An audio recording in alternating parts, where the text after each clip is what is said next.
प्रभू श्री रामचंद्राच्या दरबारात न्याय मागायला आला एक कुत्रा. कसा दिला प्रभू श्रीरामांनी त्याला न्याय. जय श्रीराम. नमस्कार मित्रांनो, भक्ती ज्ञान शिक्षा यूट्यूब चॅनलमध्ये तुम्हा सर्वांचे हार्दिक स्वागत आहे. मित्रांनो, आजचा व्हिडिओचा विषय आहे एका कुत्र्याने प्रभू श्रीरामकडे न्याय का मागितला. परंतु मित्रांनो, काही लोकांचा असा प्रश्न असतो की एक प्राणी जो बोलू शकत नाही त्याने त्याची गोष्ट कशा प्रकारे मांडली आणि प्रभू श्रीरामने कुत्र्याचे हे बोलणे कशा प्रकारे ऐकले. तर मित्रांनो, मला असं वाटत आहे की ही गोष्टी फक्त नास्तिक लोकांना समजत नाही. बाकी जे देवाला मानणारे आहेत त्यांना सर्व काही माहीत आहे की देव सर्व सजीवांच्या मनातील गोष्ट समजू शकतात आणि म्हणूनच त्यांना परमात्मा परमज्ञानी असे म्हटले जाते. तर मित्रांनो, आज हिंदूसाठी मोठा गर्वाचा दिवस आहे. आज आपले प्रभू श्रीराम अयोध्येत पधारले आहेत. तर कॉमेंटमध्ये जय श्रीराम लिहून आणि व्हिडिओला लाईक करा आणि मनाने आज आपल्या प्रभू श्रीरामांचा जयघोष झालाच पाहिजे.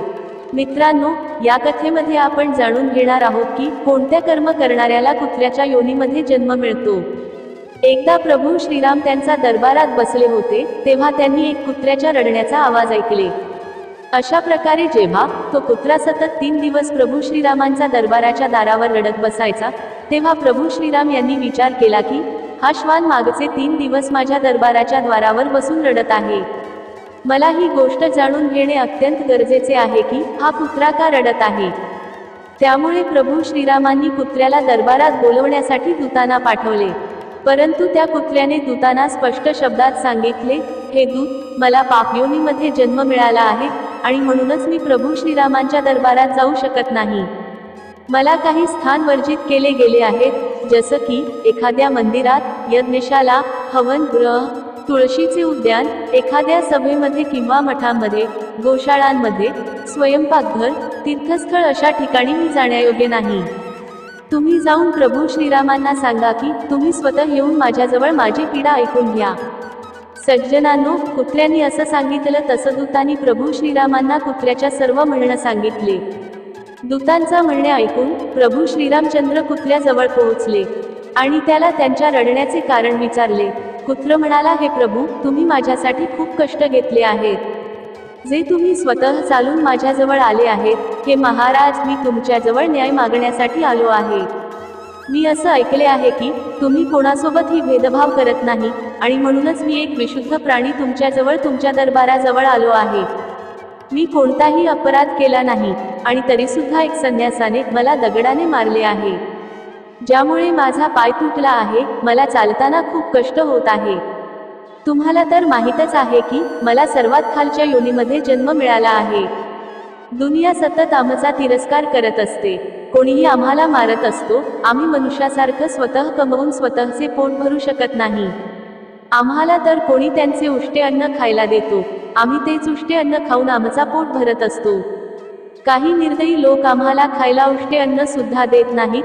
मग अशा परिस्थितीत आम्ही जायचं तर कुठे जायचं. त्याच्यात भरीतभर त्या संन्यासाने माझा पाय तोडला आहे. आता तर मी कुठे चालून जाऊ सुद्धा शकत नाही आणि यामुळे मी तुमच्या शरणात आलो आहे. हे प्रभू श्रीराम, माझ्यासारख्या नीच जातीच्या प्राण्याला न्याय द्या. मित्रांनो, कुत्र्याचं सर्व म्हणणे ऐकल्यानंतर प्रभू श्रीरामांनी त्या संन्यासाला बोलवून घेतले आणि त्यांना विचारले, हे महात्मा, असा कोणता अपराध या कुत्र्याने केला होता ज्यामुळे तुम्ही याचा पाय तोडला आहे. तेव्हा संन्यासी म्हणाला, महाराज, मी भिक्षा मागण्यासाठी रस्त्याने चालत होतो तेव्हा या कुत्र्याने येऊन माझ्या भिक्षेच्या झोलीला त्याचा तोंड लावला. दुपारची वेळ होती आणि मला खूप तीव्र अशी भूक लागली होती आणि म्हणूनच मला राग आला आणि मी ह्याला एक दगड उचलून मारले, जे दगड लागल्यामुळे याचा पाय तुटला आहे. मित्रांनो, संन्याशाची बाजू ऐकल्यानंतर प्रभू श्रीराम म्हणाले, हे महात्मा, तुम्हाला हे माहीत असायला हवं की हा एक अज्ञानी पशु आहे. जरी याने अन्नाच्या लोभापायी तुमच्या झोळीला स्पर्श केला असेल तर मग यामध्ये या श्वानाचा कोणताही दोष समजत नाही. ही तर याची स्वाभाविक प्रवृत्ती आहे आणि म्हणूनच या गोष्टीला तुम्हीच अपराधी आहात. जर तुम्हाला भूक लागली होती मग त्या कुत्र्याला सुद्धा भूक लागलीच होती. तुम्हाला अन्न कमावण्यासाठी मी विवेक बुद्धी दिली आहे. तुम्ही कुठूनही पुन्हा तुमचा अन्न जमा करू शकला असता, परंतु हा तर अज्ञान पशु आहे. याला जर अन्न मिळाला नाही तर याला उपाशीच राहावं लागेल. भगवान श्री प्रभू म्हणू लागले, हे श्वान, हा संन्यासी तुमचा अपराधी आहे. तुम्ही याला कोणता दंड देऊ इच्छित आहात? तुम्ही जो ही दंड या संन्यासाला देऊ इच्छित असाल तोच दंड याला दिला जाईल. तेव्हा कुत्रा म्हणाला, हे प्रभू, या संन्यासाला एखाद्या शिवालयाच्या महंत बनवा, कारण याच्यामध्ये लोभ, लालच, क्रोध, ईर्षा मोठ्या प्रमाणात भरलेली आहे. या संन्यासाला त्याच्याच अवगुणामुळे त्याचा कृत्याचा दंड मिळेल. मित्रांनो, अशा प्रकारे कुत्र्याचा म्हणणं ऐकून प्रभू श्रीरामांनी त्या संन्यासाला सुंदर वस्त्र परिधान करण्यात सांगितले.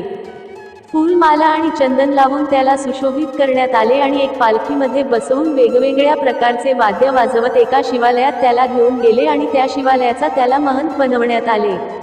मित्रांनो, त्यावेळी तो संन्यासी स्वतःला खूपच भाग्यवंत समजत होता. इकडे अशा प्रकारची न्याय व्यवस्था पाहून दरबारातील लोक मोठ्या प्रश्नात पडले. त्यांनी प्रभू श्रीरामांना विचारले, हे प्रभू, संन्यासांनी तर कुत्र्याचा पाय तोडला होता, परंतु त्याला तुम्ही दंडित करण्याचा सोडून त्याला एक शिवालयाचा महंत बनवले. त्याला खूप सारे सुख तुम्ही दिले आहेत. तुमच्या या लिहिलेला आम्ही समजू शकलो नाही. या गोष्टीचा काय अर्थ आहे? तेव्हा कुत्रा म्हणू लागला, हे सभासदांनो, काही स्थान असे असतात जिथे लोभी, लालची, कामी, क्रोधी आणि गुन्हा करणाऱ्या माणसांनी राहू नये. ज्या प्रकारे शेतामध्ये अन्नाची रखवाली करणारा, शिवालय, बगीचा, मठ अशा ठिकाणी राहणारा, अनाथ स्त्री आणि बालकांचा धनहडपणारा, गायला आणि शिवाला अर्पण केलेला धान्य खाणारा, दुसऱ्यांचे धन हडप करणाऱ्याला, ब्राह्मण भोजनासाठी जमवण्यात आलेल्या सामग्रीतून चोरी करणाऱ्याला आणि बेईमानी करून अधिक धन जमवणाऱ्या अशा लोकांना मेल्यानंतर कुत्र्याचा जन्म मिळतो. कुत्रा म्हणू लागला, हे सभासदांनो, मी सुद्धा माझ्या पूर्वजन्मामध्ये एक मोठाच महंत होतो.